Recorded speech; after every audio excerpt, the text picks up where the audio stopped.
Good evening. Welcome to the first Career Fusion partner webinar today for 2014. Welcome to this meeting. It's one of our favorite things to do with Career Fusion. In case you didn't know what Career Fusion was, it is networking that works, and it is also a group mentorship organization that brings partners together, industry partners and members together from the dental field usually, and the media together in order to help support each other in a bunch of different ways. The opportunities come throughout the year. Some people come just to get more excited about their clinical jobs, and they stay clinical. Some come to do a higher level of networking that you don't get in most places, and some come to get some skill building opportunities and learn how to do presentations and spreadsheets and do those kinds of business things. We do have a year-long membership, so it's not like you come to the meeting in Daytona and then it's done and it's over and you never hear from anyone again. You're going to hear from us all year long.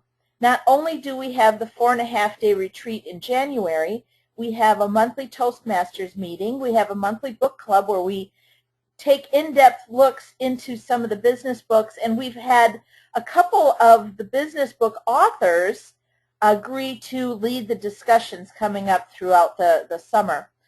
We have a Center Fusion meeting, which is also online once a month, so that we have touchstone with other key opinion leaders and other business people and others who are learning or leading their way through their career.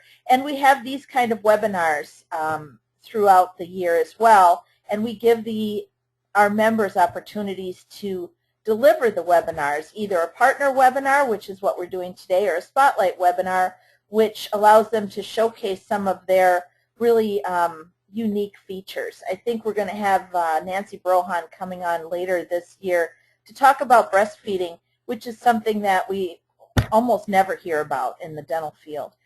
We have a wide array of corporate partners, everything from clear dental or clear xylitol products to Cargill and their erythritol products to implants over here at Straumann, and we also have Sunstar as one of our corporate partners this year as well. Our partners are from all over the industry. We have hygienists, dentists, dental assistants, front office managers, and they're coming for a variety of reasons. You can see here, this is from this past class, the 2014 class, that our members come for professional growth or networking or develop their own businesses, and that's really exciting to watch people grow into their own business. We have focus groups every single day in our January meeting, where companies bring their key products and get to learn from the clinicians what it is that's good about it, what they like about it, what they don't like about it. We have had this year, for the first time, prototypes that were pretty private, and we all had to sign non-disclosure agreements to give our input into the company on their product. But the company is there as a person, which is a really key feature as well.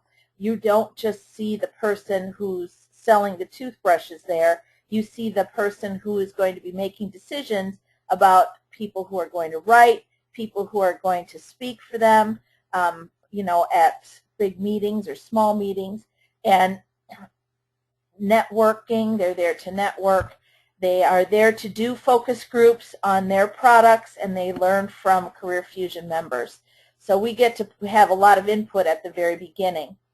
And they plan on doing some hiring. Some of our members from the 2014 class already have jobs based on their relationships that they made at Career Fusion. Some want just to have somebody local to do some booth stuff, or to do some consulting, or to do webinars. My name is Shirley Gutkowski. I am a clinician. I'm a dental hygienist and the Career Fusion coach since 2008. I have also written a series of books for clinical dental hygienists to help them look better on paper, really, essentially, because I see so many hygienists with their resumes, and their resumes just don't reflect 20 years of experience. They just look like a brand new graduate. Today I have Sandra Berger as my manager, my webinar manager, and Jody Heimbach is also in the background there somewhere. And today's speakers are Rhoda Kablickas and Peter DeCock, who is a food engineer. Rhoda is a real good example of what happens to people who attend Career Fusion over and over. She started as a 4-day-a-week hygienist, and she has evolved herself into, out of a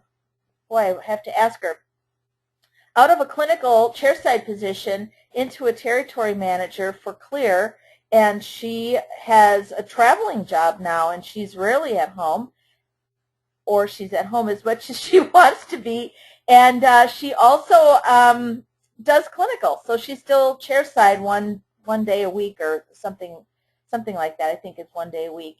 And Peter DeCock is the food engineer from Cargill, and he is Belgium, so we'll be able to see a little bit of an accent or hear a little bit of an accent today. I'd like to encourage you to type in some questions if you have any throughout this course. If you'll look over here at the dashboard on the right-hand side here, there's a little place for questions or for chatting, and I'll take care of the questions if they're easy to answer. Otherwise, we'll save all the questions for the end of the presentation. So we will start with Rhoda Kablickas, and I am going to make her be the presenter, and we will take off from there.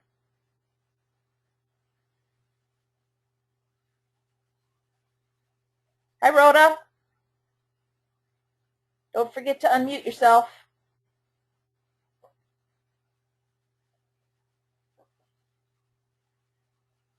Can you hear me now? There we go. It is Verizon. Can you hear me now? Yes, ma'am. Great. So I am glad to help co-present with Peter DeCock on this. These are the new dietary and personal care approaches for oral hygiene with the management of erythritol.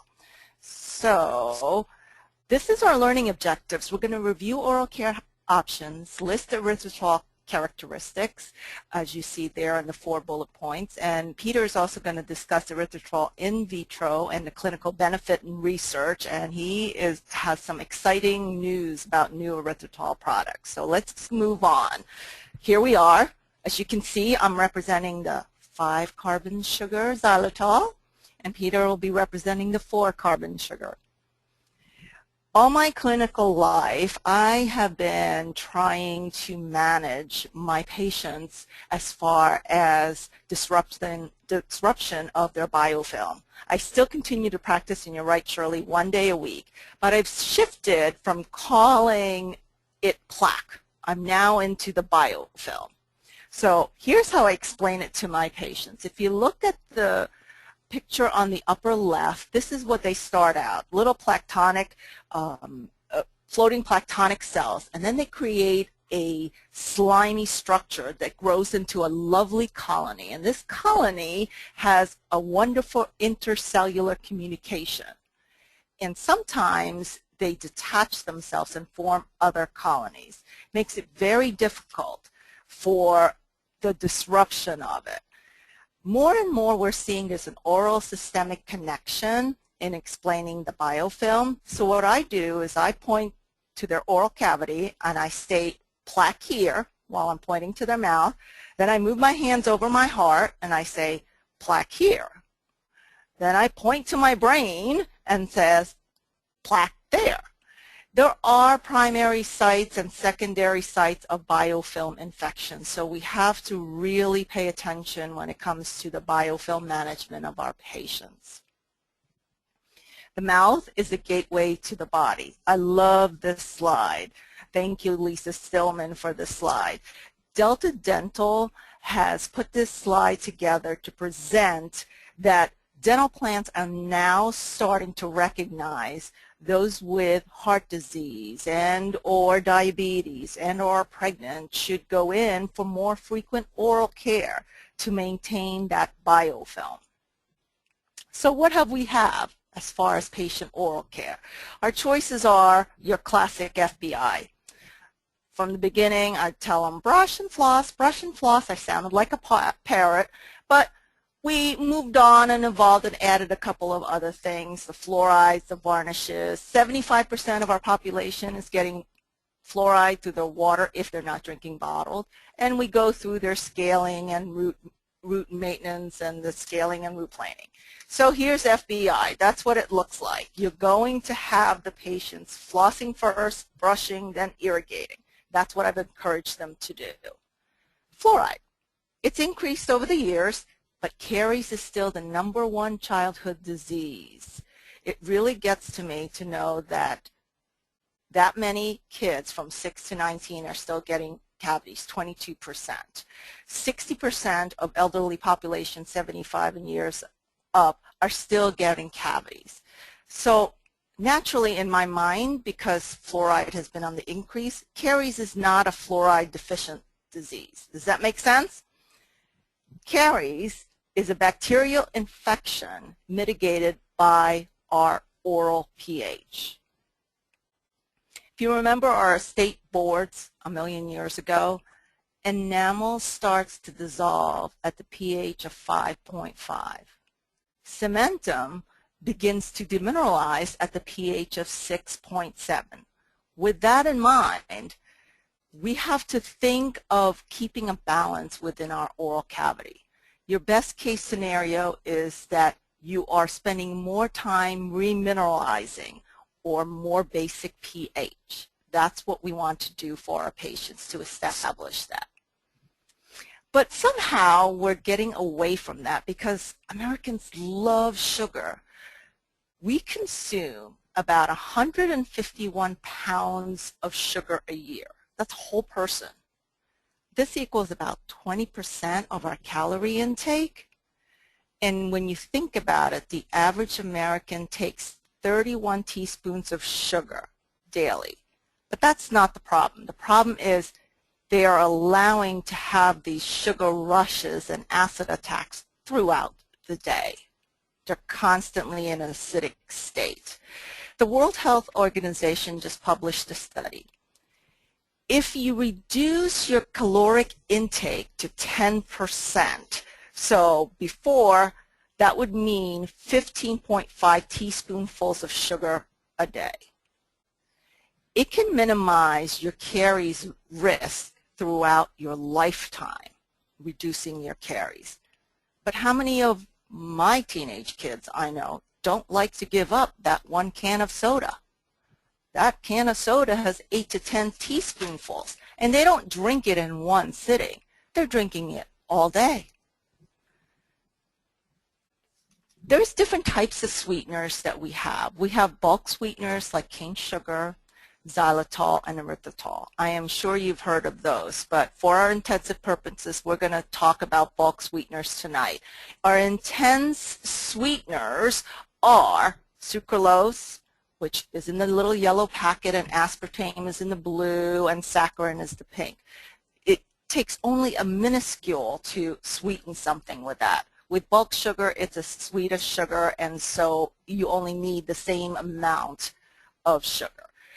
These are our bulk sweeteners, the few samples. You are familiar with xylitol and erythritol we're going to learn a lot about.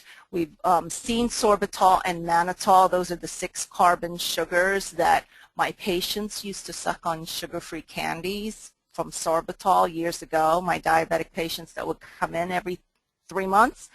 And lo and behold, when they would suck on that sorbitol, that super intense sweetener, that 6 carbon sugar, they would produce that lactic acid, and they would come in every 3 months with cavities. Even though Mrs. Smith used to do FBI, flossing, brushing, and irrigating, her plaque was great, but she still kept getting decay because of the pH in her mouth. Xylitol entered into my life I would say about 10 years ago, and I discovered something about it. It actually helped my patients with dry mouth. But let's talk about xylitol real quick. It's 5-carbon. It was isolated as far back as 1891. It is naturally occurring. There was such a big dental impact that the commercial use started back in the 70s. There are 2,100 PubMed studies. It is the same sweetness as sugar, but it does have calories, 40% less calories than sugar itself. Here's what biofilm looks like. The intact biofilm is to the left. Do you notice that tight colony that I was talking about? They have this wonderful intercellular communication. I call it the condos right there on the left side. When they expose the biofilm to 3% xylitol, note the right side, how disorganized or how loose it is, how easy for it to break down into smaller particles instead of that tight-knit community. They did this experiment with chewing gum. The one on the left slide, A, B, and C, is a strep mutan. D, E, and F on the left side, that's the biofilm. The right side, A, B, C, is the strep mutans exposed to xylitol chewing gum. The top one is the initial, then it's 6 months, then it's 12 months. Again, notice the breakdown of that biofilm and the less organization of that biofilm. So we know that xylitol really works for our biofilm. Remineralization. This was interesting. Dr. Mackinnon did this gum study. He had given this 12-year-old boy with this bombed out tooth just 28 months of chewing xylitol. If you look at the slide carefully, you can actually see that the dentin is hard. There's scratches on the dentin with the Explorer. It's fascinating how xylitol has helped my patients in all these years in stimulating their saliva. And now Peter is going to talk about erythritol, Shirley, and how it reduces demineralization.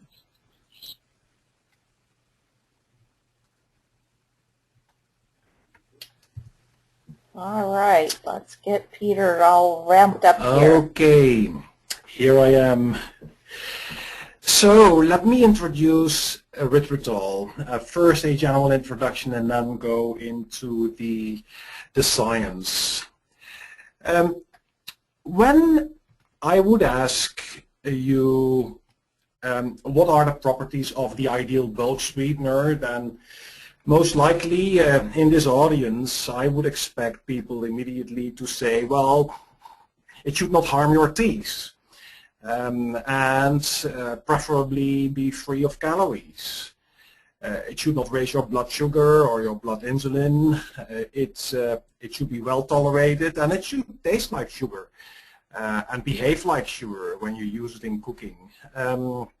And these are all qualities that erythritol has. These criteria do fit erythritol. It's not a sugar, but it, you know, just to describe in 3 words what erythritol is, a sugar without calories is probably the best description. So it looks like sugar, it has crystallinity, the density of sugar, it tastes like sugar, a little bit less sweet, but it doesn't have any calories. It is made by yeast fermentation, yeast that grows on a carbohydrate-based medium, and after this yeast has produced sufficient amounts of erythritol, then the yeast is filtered off and the erythritol is taken out of the fermentation medium, purified and crystallized, and then you end up with highly pure crystals with 99.8, 99.9% erythritol. So it's produced by nature, yeast. Natural fermentation is a natural process. Actually it does occur in nature quite a bit in many products at low levels. And therefore it has been consumed also for as long as mankind exists. It's present in many fruits, in pears and grapes, in some mushrooms, and pretty much all fermented foods do contain erythritol at low levels: wine, beer, soy sauce, cheese. So people already are consuming this perhaps 50 to 100 milligrams per day, just solely from its natural occurrence. It is metabolized in quite a different fashion than xylitol. Because it is a smaller molecule, the diffusion rates, because the absorption process is through passive diffusion, the molar size dictates the rate of absorption. And erythritol, with its small molecular size, is absorbed for 90%. There are no enzymes in your body that can break it down, so it's not metabolized. Because the majority is absorbed, only very little reaches the colon where it may exercise, as is the case for low digestible carbohydrates, certain osmotic pressure, and this is only very little for erythritol. It's not fermented in the colon either. And this metabolic profile results in a caloric value of 0 calories. It is excreted unchanged with the urine, and because of the rate of absorption so high and so very little reaching the colon, it's very well tolerated, and you can consume under very severe conditions when it's consumed in a beverage within 15 minutes on an empty stomach. By adults, you can have 40 grams, not causing any effects as yet, which for xylitol is around half of that. And as you see, xylitol is about 25 to 50% absorbed, and the remaining fraction is moving to the colon. It is metabolized and therefore does contribute some energy. But since, let's say, half of it moves on to the colon, there is less energy made available to the human body, and the caloric value for nutritional labeling used in the US and in Europe is 2.4 kilocalories per gram. The functional benefits, just in short, brief, are really body weight management. It's a bulk sweetener. It really provides bulk like sugar, but no calories, so it's very helpful to reduce the energy density of foods. It is the polyol, so erythritol and xylitol are both members of the polyol family. And in that family, these are low digestible carbohydrates again. This one has the highest digestive tolerance. It's non-glycemic. It does not raise at all the blood sugar level. The glycemic index is 0, as well as the insulinemic index, and therefore it's also suitable for use by diabetics. They can safely consume this. And of course, subject of our presentation today, oral health, it does also reduce biofilm, and it does reduce the risk for caries developments, data that we will discuss in more detail later on. Also, I'd like to mention here there is some nice emerging signs around the fact that it's a hydroxyl radical scavenger. All polyols, because they have all these hydroxyl groups, are very good hydroxyl radical scavengers. But as you have seen from the metabolic profile, erythritol is absorbed pretty much completely, not metabolized, so it's circulating through your body until it's excreted with the urine, and can exercise these scavenging effects. So more research was done in order to investigate what the effects could be, and there are a number of publications in this area. The first on the list here, erythritol is a sweet antioxidant, describes the specific scavenging activity, the rate of reaction, and it also describes a study in diabetic rats that were exposed to erythritol, and another group was not. And the group that was exposed to erythritol or were consuming erythritol did not develop at all any endothelial dysfunction, as where diabetic rats did, as normally is the case in diabetes. Chronic blood glucose elevation does cause endothelial dysfunction, which is the first step in the development of arteriosclerosis. The second study on this list here describes and has investigated and publishes the various mechanisms underlying such effects on protecting the endothelial functionality. And the third publication deals with as a pilot study that looked at whether these effects that were seen in rats can be translated to humans, which was the case. And so there is some nice evidence building here that erythritol can have very important cardiovascular benefits, specifically for diabetics. So it's not only suitable for diabetics, but it's even good for diabetics. Of course, more research needs to be done in full-blown randomized controlled trials, which is in the pipeline. So coming back to technical benefits, sensory characteristics first. Sweetness is somewhat less than sugar, about 60% that of sugar. It has qualitative synergies when used in combination with high-intensity sweeteners. Often when you have a diet beverage, for instance, in which high-intensity sweeteners are used, they lack mouthfeel, they have some astringency, some bitterness. And this is very much so corrected when low levels of erythritol are used. And that's where we see erythritol being used in many cases, because it brings this sweetness profile, the sweetness quality of diet beverages, much closer to that of sucrose-based beverages. And again, sucrose, sugar, is still the golden standard, and most people prefer the sweetness quality of sugar, of sucrose. But also these masking effects with intensity sweeteners, quite similar effects can be seen when it's, for instance, combined with actives like chlorhexidine in mouthwash, where bitterness is suppressed. Technical properties, just to compare erythritol and xylitol a little further here. They both have a cooling effect. The heat of solution is somewhat higher for erythritol, so there is a more cooling effect, more calories needed per gram in order to dissolve it. Solubility is lower, definitely, quite lower than xylitol. Speed of crystallization very high.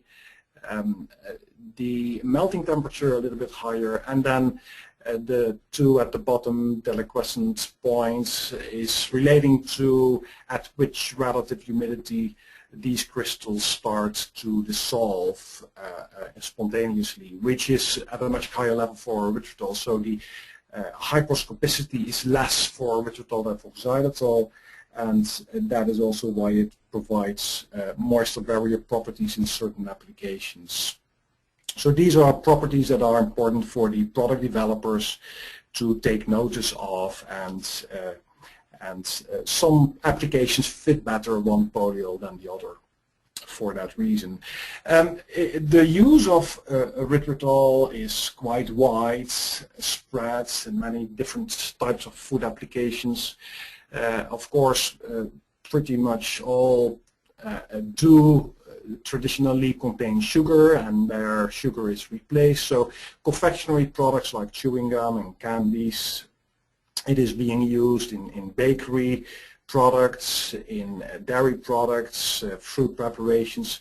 And then tabletop sweeteners, a very interesting application, and many products are on the market that combine erythritol, particularly with the stevia products, the stevioglycosides, because sensory-wise they work very well together, because stevia actually is not such a good sweetener, high-intensity sweetener, and the deficiencies it has, the differences with sugar, sweetness quality are diminished, are reduced in the presence of erythritol. So you see that a lot combined in tabletop sweeteners and in beverages. I'd like to show you this chewing gum because chewing gum is a very nice application when we start to think more in the direction of oral health.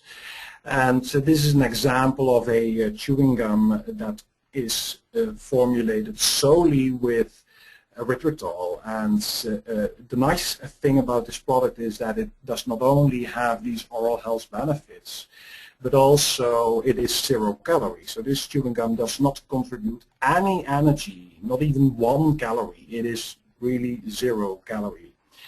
Other products where it is used targeting oral care are toothpastes. These are Japanese products from the company Kao, and they are all formulated with erythritol for various reasons.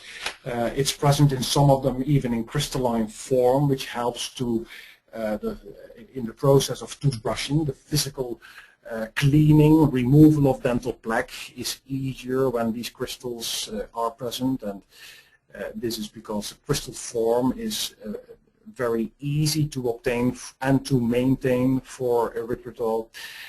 It dissolves these crystals, which provides some cooling, which is nice, and then of course there are the pharmacological effects that I will discuss a little later.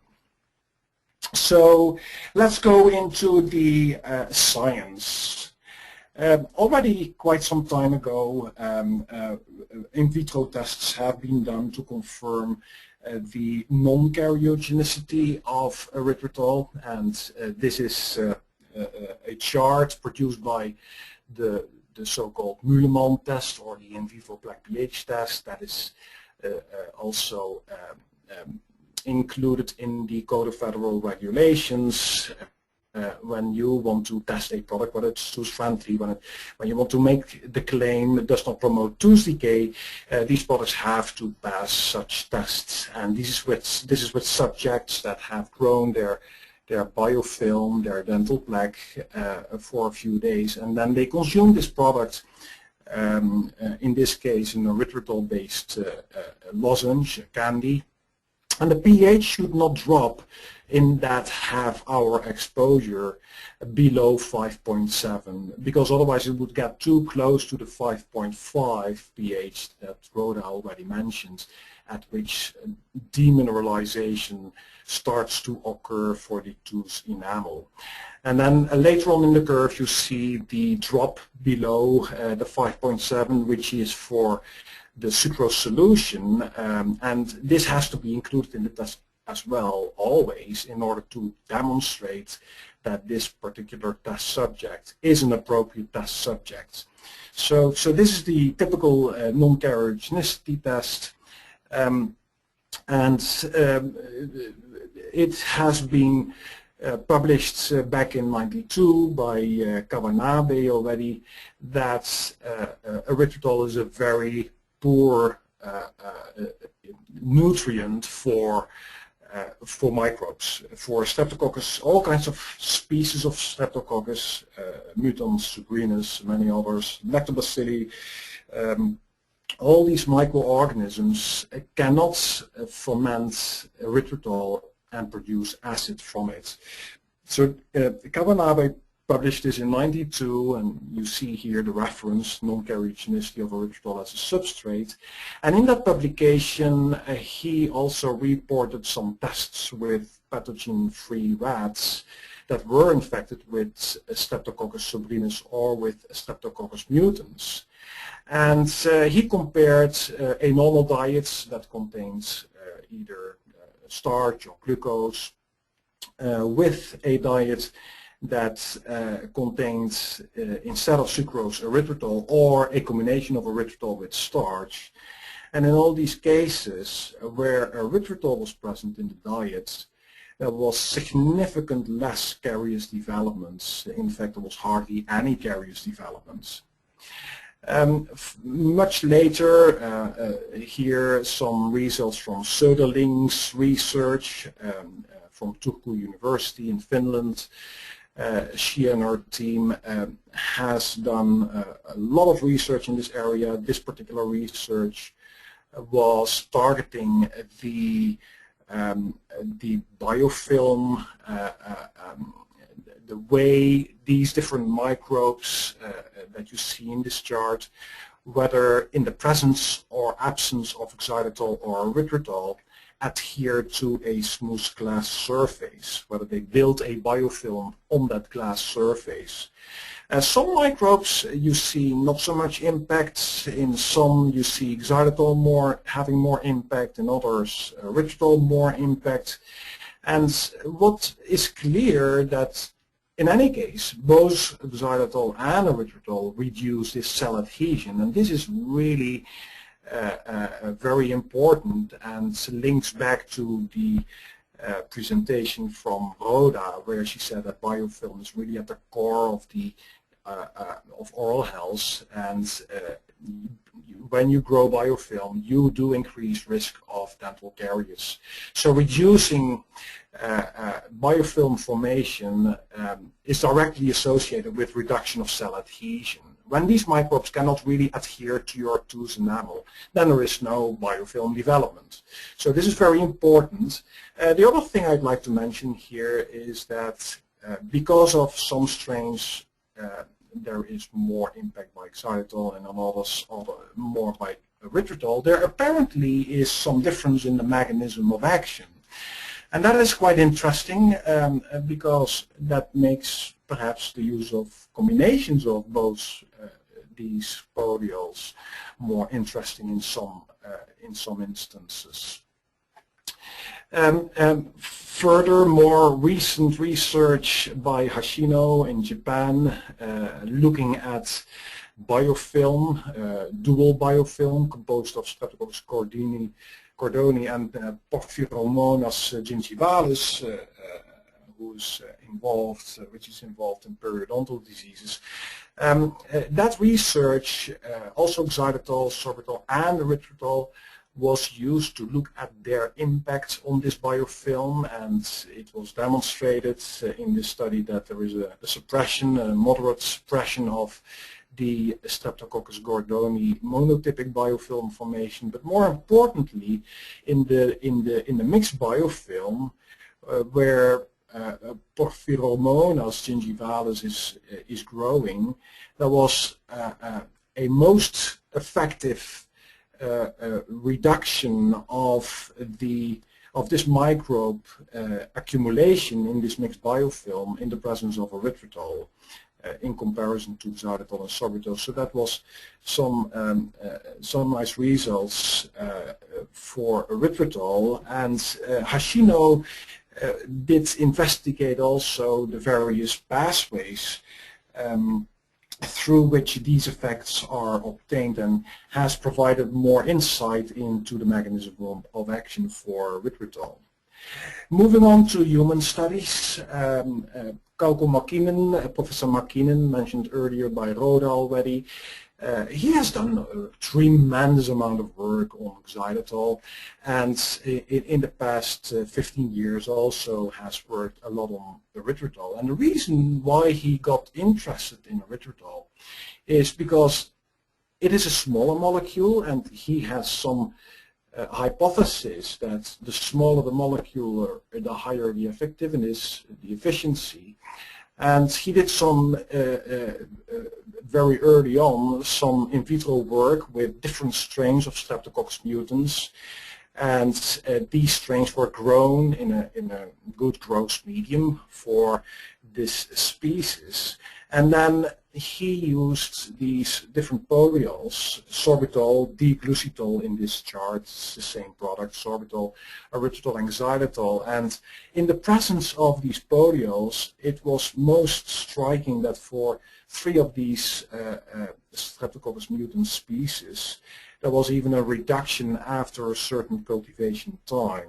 So there was really a high impact on the count of these microorganisms when erythritol was present. And that further stimulated Professor Markinen to run a 6-month human study to look at premonitory symptoms of dental caries. And this is all in this same publication that you just saw the reference of on the previous slide. This study was done with xylitol, sorbitol, and erythritol, and a control. And it was done in these 4 groups in teenagers, about 16, 17 years old, who consumed candies formulated with these 3 sugar alcohols, and they consumed them for 6 months. And for the group that consumed the erythritol and the xylitol candies, there was a clear time-related reduction of plaque index score, of plaque weight, or you can substitute plaque here for biofilm, of course, and perhaps we should use more biofilm, as Coda has mentioned earlier. Also on counts of Streptococcus mutans, both in saliva and dental plaque, were reduced in the erythritol and xylitol group, and that was not the case for sorbitol or the control group. There was one difference, though, between the erythritol and xylitol group in this particular study, and that was the reduction in biofilm, which in the case of erythritol after 6 months was 30% less than baseline, as where for xylitol this was about 13% less. So there was a statistical significant difference between erythritol and xylitol in this particular study. And these results further, justified a full-blown caries study that was done later on and is just being published. You see here the 2 references, one from 2013, this one is out in the Journal of Dentistry, and the other one, Honkala, Eino Honkala, Cisco Honkala, they and their investigation team have an accepted manuscript that will be published shortly in Caries Research with the clinical data.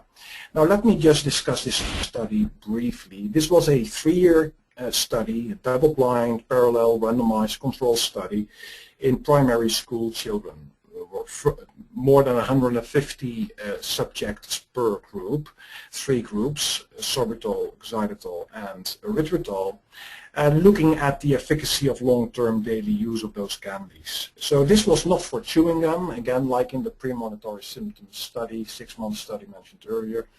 These were candies, and this was with the intention to minimize these saliva-producing effects. And chewing gum is really a product that's actually very good in stimulating salivary flow, which is very helpful in of course, increased buffering, reducing acid or diluting acids in your mouth. It helps to boost the remineralization process of tooth enamel.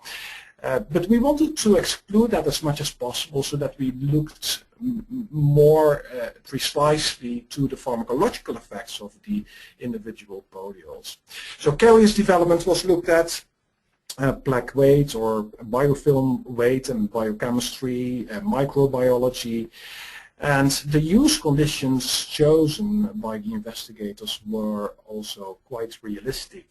3 times a day during school days, and that means early morning, mid-morning, and then early afternoon when the children left school was the last consumption moment. This was teacher supervised, this study.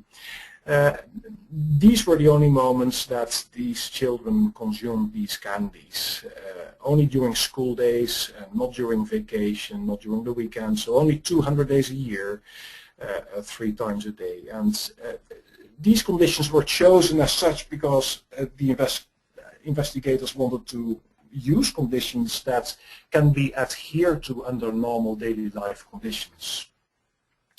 The international coding system and detection assessment system was used to assess carriers, and you probably all are quite familiar with this methodology. It's a very new, but it's now internationally accepted, which allows a very accurate measurements assessment of carriers ratings. And each surface is provided with these codes. If there is restoration, then the codes 1 to 8 may be applied. And if there is caries development, then 1 to 6. 1, 2, and 3 are typically the enamel caries scores, and then the 4, 5, and 6 relate to dentine caries, and the higher the number, the deeper the cavity. The statistical approach used is a very novel one, a so-called tooth survival analysis, and this allows really maximal use of all data points, also for dropouts or people who joined later in the study, children who came to school at a later stage were also allowed to participate in this study, not to single them out in the classroom. And so all data actually can be used in the tooth survival analysis, because what you simply do is you look at each surface at baseline, whenever that is, and then you count the exposure time during which those candies were consumed and what happens to that surface. And these are called, these events are called transition events that are counted and assessed for each tooth surface. And such events can be a transition of a carrier score 0, which means a totally sound surface, into 1, 2, 3, 4, 5, or 6, or any carriers, or specifically to 1, 2, and 3 for enamel carriers development, or from 1, 2, 3 to 4, 5, and 6, which would be really dentine carriers development. So there are different ways to further process the data statistically. Any increase in carrier score is also quite interesting to look at. And time to dentist intervention, so a transition from the restoration score 0 to 3, 4, 5, 6, 7, or 8. And these resulted in this chart where for sorbitol, xylitol, and erythritol the ratings or the changes, the percentage of surfaces with caries developments are shown. And in the case of erythritol, for these 4 endpoints, there was during the entire study a significant, statistically significant reduction of these caries ratings. And this is quite significant, especially if you look to the dentine caries development, for instance, in the middle. That is actually for erythritol a 24% less caries ratings in comparison to sorbitol, which served as a control in the study. And even looking at intervention by dentists, there were 33% less interventions in the erythritol group overall in comparison to the control. Now, this is for the entire study. You can also look at these developments over time, and I have 2 examples to show you there. You see in the tooth survival analysis, during the first year, after the first year, a certain difference between the groups occurring. And you see already a slightly less development of, in this case, the time to develop dentine caries in comparison to sorbitol and xylitol. Now, after 2 years, this difference is quite increased. And after 3 years, the difference is even bigger. And this is called a so-called acceleration rate, and provides insight into an estimation what would happen if the treatment would continue. Those increases would continue to occur most likely. So in this case, the erythritol exposed surfaces demonstrated slower than non-carious development in comparison to the control as well as xylitol. And also a very, very significant difference occurred in the case of the restoration scores. Here, after 2 years, there is already a quite significant difference between erythritol and the xylitol sorbitol rating, where less surfaces were treated by a dentist or failed, or whatever treatment was given, intervention was given. And after 2 years, this further increased, and after 3 years again. So erythritol really appeared to postpone the need for dentist intervention in comparison to sorbitol and xylitol. Now this is somewhat arbitrary because the decision for a dentist to intervene, to treat, can differ from dentist to dentist. But if we would assume that this would be quite similar in each group, and there is no reason to assume that that's not the case, then this is quite a significant finding as well. And then moving on to the biofilm, the dental plaque weight measurements, consistent with the results in the 6-month study, we again see a quite significant reduction in the erythritol group, which ended up after 3 years with a 24% dental plaque or biofilm reduction. This was not the case for the sorbitol group, and unexpectedly also not the case for the xylitol group. In the erythritol group, also the saliva and biofilm Streptococcus mutans counts were lower. So the microbiology was better in the erythritol group.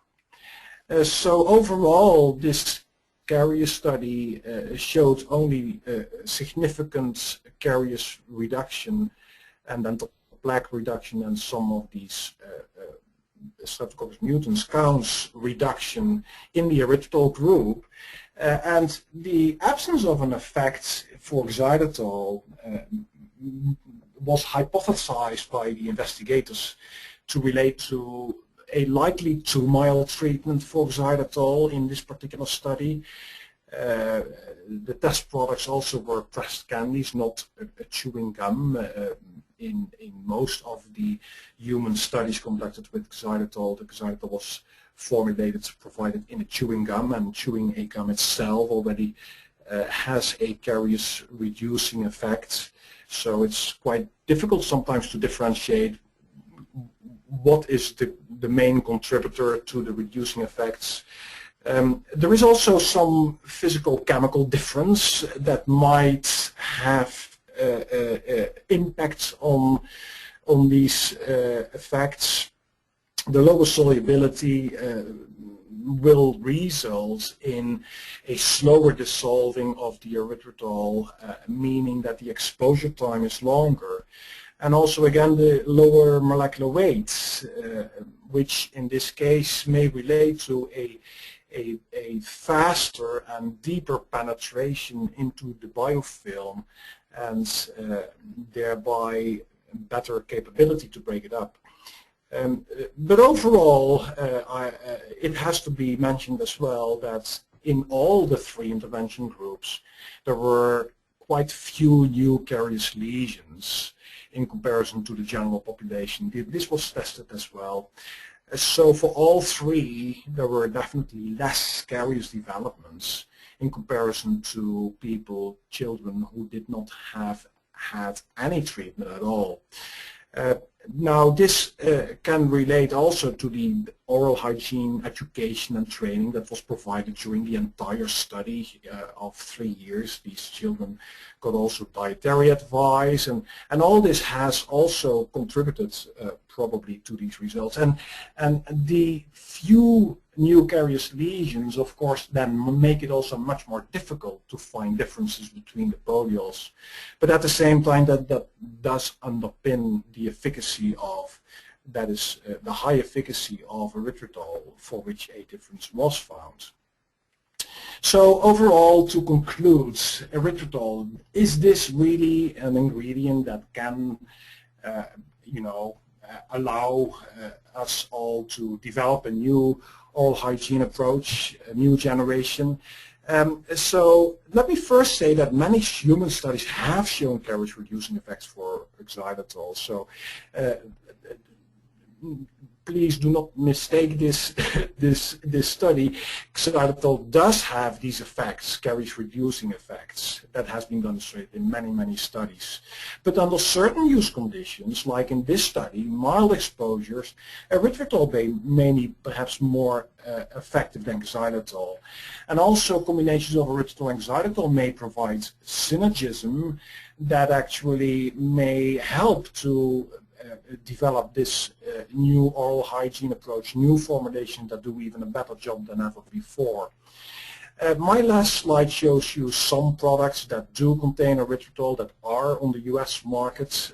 A tabletop sweetener Trovia in the form of sachets in bulk for baking brands. Wrigley, Preventive chewing gum with relatively high levels of erythritol. But you can be sure that new erythritol-based products are in the pipeline for product development. And you can watch out for them. And we will be back in due time to show you what these products are that help to manage the biofilm or reduce the biofilm to the absolute minimum. Thank you for your attention. This is probably the first time many people have heard even of erythritol, and I'm very excited about that.